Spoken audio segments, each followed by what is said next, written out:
Hello, everybody. My name is Giovanna Zantomeneghi. This is my presentation, my case study presentation number one for the class SPCE 683803.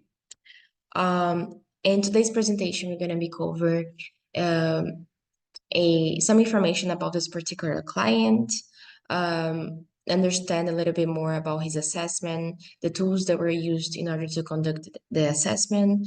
We're also gonna cover the one of the problematic behaviors displayed by this client, and this behavior will be analyzed in this slide and in this presentation and in the next two presentations as well.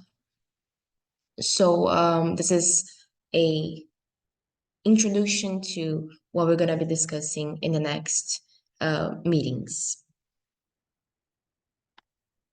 So a little bit of background information about this client. He's an 8 years old boy who lives with his mother, brother, sister, cousin, grandmother, and his stepfather. He has previously received occupational therapy, speech therapy, and applied behavior analysis therapy, but these services were interrupted due to insurance issues. However, he resumed ABA therapy last year in November. He tends to interrupt others during interactions. He does not take turns and he struggles with sharing. He also has difficulty in concentrating on tasks and following instructions. He struggles engaging in prolonged activities that require attention or any type of mental effort. Communication is another challenge for the client. He refuses to interact with others, has difficulty expressing himself, and struggles with receptive language and vocabulary. He lacks interest on receptivity towards others, but he has a good relationship with his siblings. It's also important to mention that he's dependent on his caregivers for daily needs. In terms of self care and daily living skills, he participates in activities with his mother, helps, but he cannot dress properly or on his own, or he needs assistance with most hygiene tasks.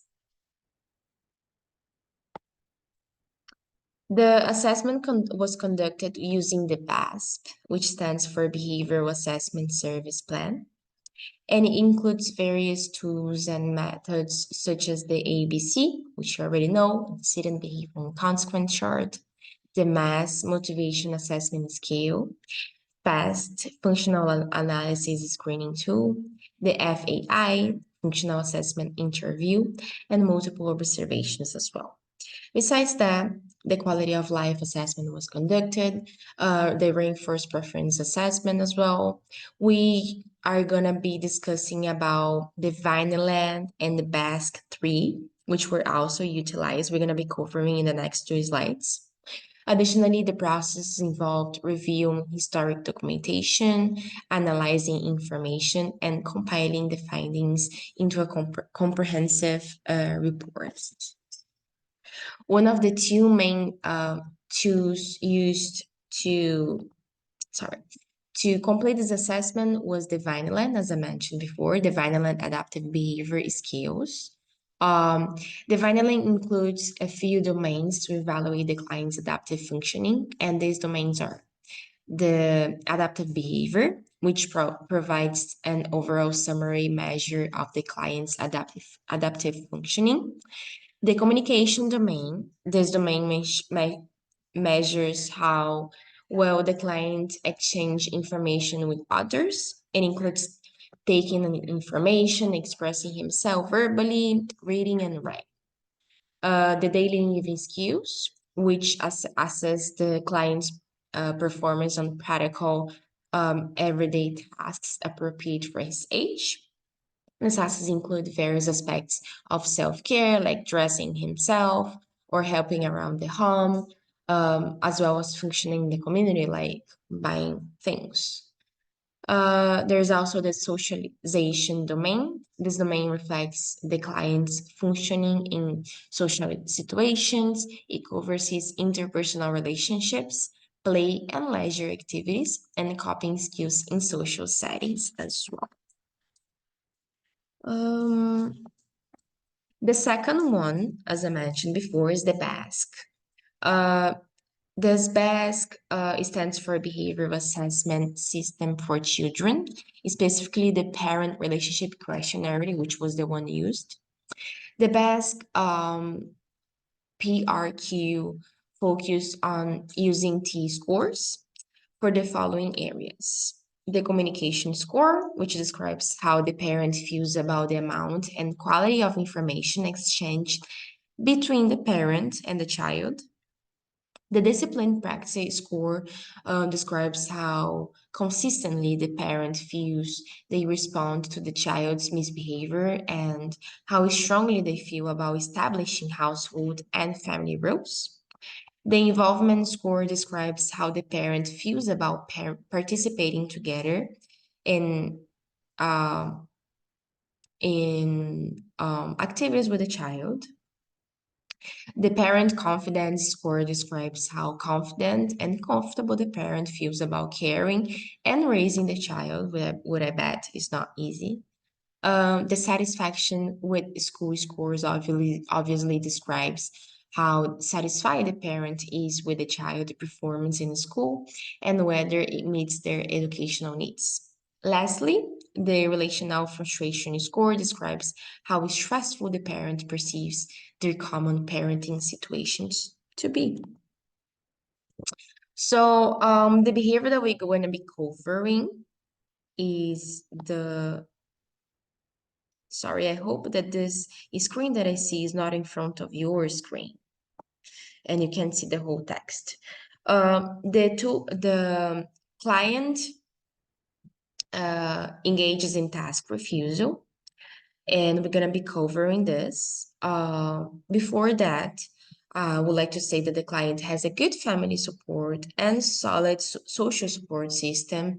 However, treatment it is crucial for his development.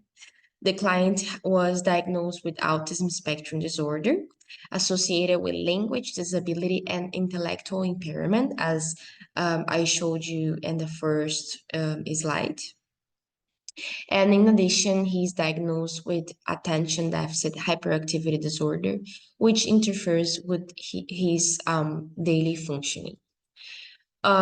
This behavior that we're going to be talking is defined as physically and verbally refusing to follow direct instructions regarding his daily routine, including refusal to pick up his toys after playing, refusal to do homework, and or refusal to take a shower. Also includes any response that does not match the given instruction. A non-example of this behavior would be when he's asked to pick up toys after playing. The child becomes engrossed in another activity and forgets to pick up the toys, but does not verbally or physically refuse to do so.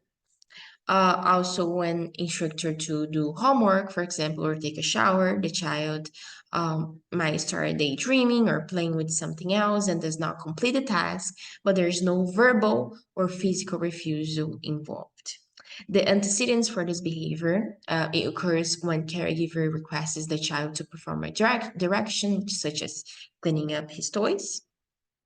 The function serves escaping and access to tangibles. And the consequences includes negatively reinforced, in which the client often escapes or delay the demands present, and positively reinforced, which the client's mother provides him with the desired item or activity.